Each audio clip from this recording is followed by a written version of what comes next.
जहां अमृत है वहां विष भी जरूर छिपा होता है।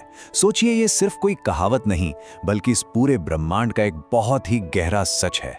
मतलब जिस अमृत को पाने के लिए पूरी की पूरी सृष्टि एक हो गई थी ना, उसी की राह में मौत का सबसे खौफनाक रूप भी इंतजार कर रहा था। कमाल की बात है ना। चलिए आज इसी महाकाव्य जैसी कहानी के पन्नों को पलटते हैं। तो हमारे आज के इस खास विश्लेषण में आपका स्वागत है।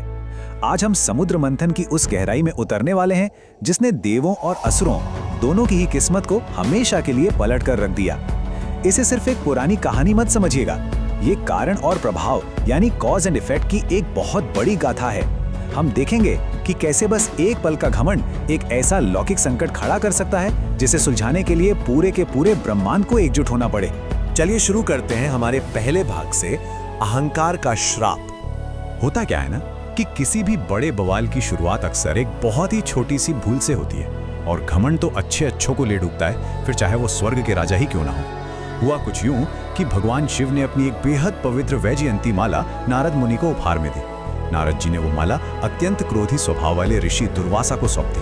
अब जब ऋषि दुर्वासा ने वही दिव्य माला देवराज इंद्र को भेंट की तो अहंकार में चूर इंद्र ने उसे अपने हाथी ऐरावत के सिर पर रख दिया। ऐरावत ने माला नीचे गिराई और उसे पैरों तले रौंद दिया। अब देखिए, ये कोई आम फूलों की माला नहीं थी, ये भगवान शिव के आशीर्वाद और इंद्रियों पर नियंत्रण का प्रतीक थी। सच कहें तो ये सीधे सीधे महादेव का बहुत बड़ा अपमान था, और इस अपमान का जो नतीजा निकला वो बेहद खौफनाक था।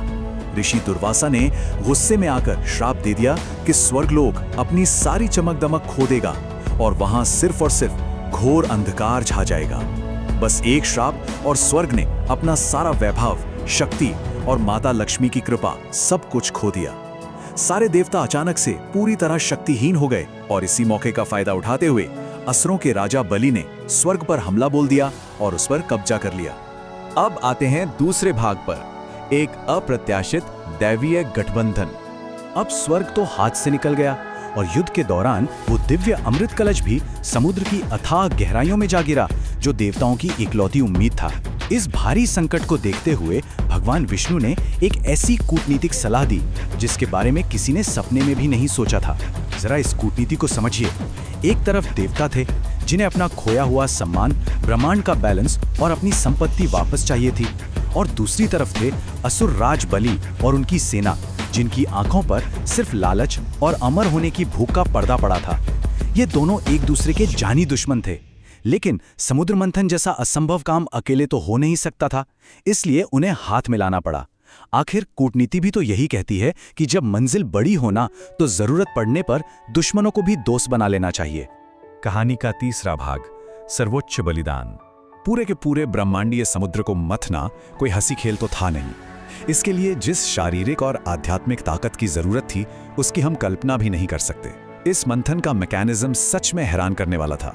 विशाल मंदार पर्वत को मथनी बनाया गया और नागराज वासुकी को रस्सी की तरह लपेटा गया, लेकिन वो पर्वत इतना भारी था कि सीधा समुद्र में डूबने लगा। तब भगवान विष्णु ने खुद कूर्म यानी एक विशाल कछुए का अवतार लिया और उस पर्वत को अपनी पीठ पर टिका लिया। वैसे यहाँ एक बड़ा दिलचस्प वाकया भी हुआ। असुरों ने अपने घमंड में आकर जिद पकड़ ली कि वो वासुकी नाग को मुख की तरफ से पकड़ेंगे, और आगे चलकर उनकी यही जिद उन पर बहुत भारी पड़ने वाली थी। और फिर मंथन करते करते अचानक एक ऐसा हादसा हुआ जिसने सबके होश उड़ा दिए। खजाने और अमृत की जगह समुद्र की गहराइयों से हलाहल या कालकूट नाम का एक भयंकर विनाशकारी विष बाहर आ गया। ये इतना खतरनाक था कि सिर्फ इसकी गंध से ही 10 दिशाएं कांप थी। अब ये कोई खजाने की खोज नहीं रह गई थी दोस्तों, अब ये पूरे ब्रह्मांड के वजूद को बचाने की एक आखिरी और हताश लड़ाई बन चुकी थी। सच मानिए, ऐसा लग रहा था मानो पूरी सृष्टि का ही दम घुटने लगा हो। इस महाविनाश को रोकने के लिए भगवान शिव आगे आए। उन्होंने बिना एक पल सोचे उस भयंकर जहर को पी लिया। जरा सोचिए उस पल के बारे में, ये कितना पवित्र और भावुक क्षण रहा होगा। उस विष का असर इतना तेज था कि महादेव का गला पूरी तरह से नीला पड़ गया। तभी माता पार्वती ने माता तारा का रूप लिया और उनके कंठ पर अपना हाथ रख दिया ताकि वो जहर शरीर के बाकी हिस्सों में ना फैल सके। उनके इसी निस्वार्थ त्याग की वजह से ही हम आज उन्हें नीलकंठ कहते हैं। उनके इस एक सर्वोच्च बलिदान ने सच में पूरी सृष्टि को भस्म होने से बचा लिया। आगे बढ़ते हैं चौथे भाग की ओर, समुद्र के रत्न।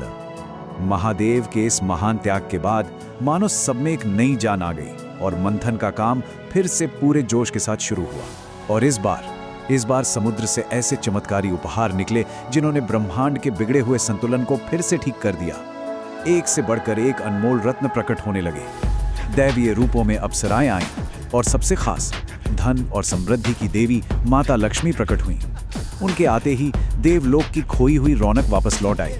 इसके अलावा पवित्र पशुओं में कामधेनु गाय, ऐरावत हाथी और उच्चैश्रवा घोड़ा निकला। शक्ति के प्रतीकों के रूप में भगवान विष्णु के लिए कौस्तुभ मणि, सारंग धनुष और शंख प्राप्त हुए। हाँ, वरुणी और अलक्ष्मी जैसी कुछ अवांछनीय चीजें भी निकली, लेकिन इस पूरी मेहनत का सबसे बड़ा फल तो तब मिला जब खुद भगवान धन्वंतरी अपने हाथों में वो दिव्य अमृत कलश लेकर प्रकट हुए। 5वां भाग, महान छल। अब जैसे ही अमृत सामने आया, असुरों का लालच अपने चरम पर पहुंच गया। उन्होंने धन्वंतरी जी के हाथों से कलश झपट लिया। ब्रह्मांड एक बार फिर से सर्वनाश के बिल्कुल किनारे पर आ खड़ा हुआ था, क्योंकि सोचिए, अगर वो असुर अमर हो जाते तो धर्म तो हमेशा के लिए ही नष्ट हो जाता ना। और ठीक उसी पल भगवान विष्णु ने अपनी सबसे अद्भुत माया रची। उन्होंने मोहिनी का रूप धारण किया, एक ऐसा मनमोहक रूप जिसकी सुंदरता देखकर दोनों ही पक्ष अपने अपने हथियार डालकर बस उन्हें ही निहारते रह गए। इस एक खूबसूरत मायाजाल ने न सिर्फ उस भयानक युद्ध को तुरंत रोक दिया, बल्कि मोहिनी को बहुत ही शांति से वो अमृत बांटने का कंट्रोल भी दे दिया। लेकिन पिक्चर अभी बाकी थी। यहाँ एक और धोखा हुआ। राहु नाम का एक बेहद चालाक असुर रूप बदलकर देवताओं की लाइन में जाकर बैठ गया। जैसे ही मोहिनी ने उसे अमृत चखाया, सूर्य और चंद्रदेव ने उसे तुरंत पहचान लिया और उसकी पोल खोल दी। फिर क्या था, बिना एक सेकंड गवाए भगवान विष्णु ने अपने सुदर्शन चक्र से राहु का सिर धड़ से अलग कर दिया।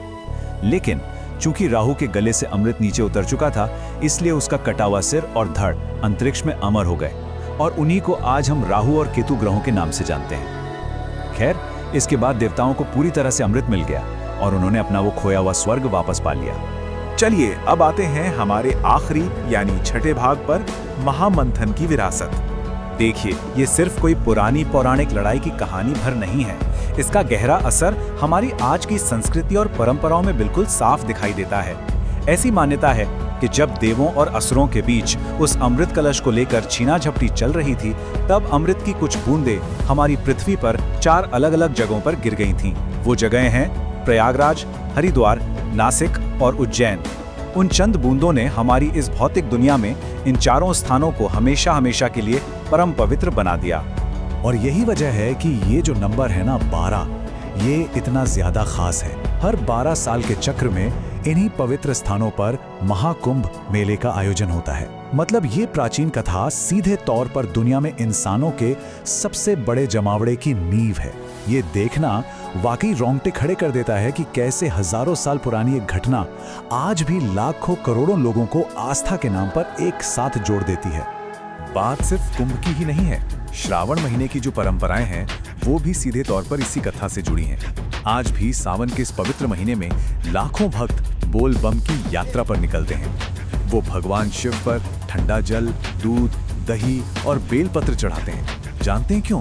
क्योंकि भक्त आज भी महादेव को उस हलाहल विष की उस असहनीय गर्मी से राहत दिलाना चाहते हैं। एक तरह से ये हमारी वो कृतज्ञता है, वो थैंक यू है जो पीढ़ियों से उनके उस सर्वोच्च बलिदान के लिए चला आ रहा है। तो इस महाकथा और इस पूरे विश्लेषण को हम एक बहुत ही गहरे सवाल के साथ खत्म करते हैं।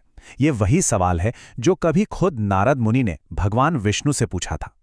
क्या शांति कभी भी वाकई में स्थायी होती है? ये एक ऐसा सवाल है जो सच में सोचने पर मजबूर कर देता है, क्योंकि हमने देखा कि जहां अमृत होता है वहां विष भी छुपकर रहता ही है। अच्छाई और बुराई का ये जो बैलेंस है ना, ये हमेशा से एक चलने वाला चक्र है। तो अब ये विचार करने की बारी हमारी है कि हमारी अपनी जिंदगी के इस मंथन से क्या निकल रहा है, अमृत या फिर विष।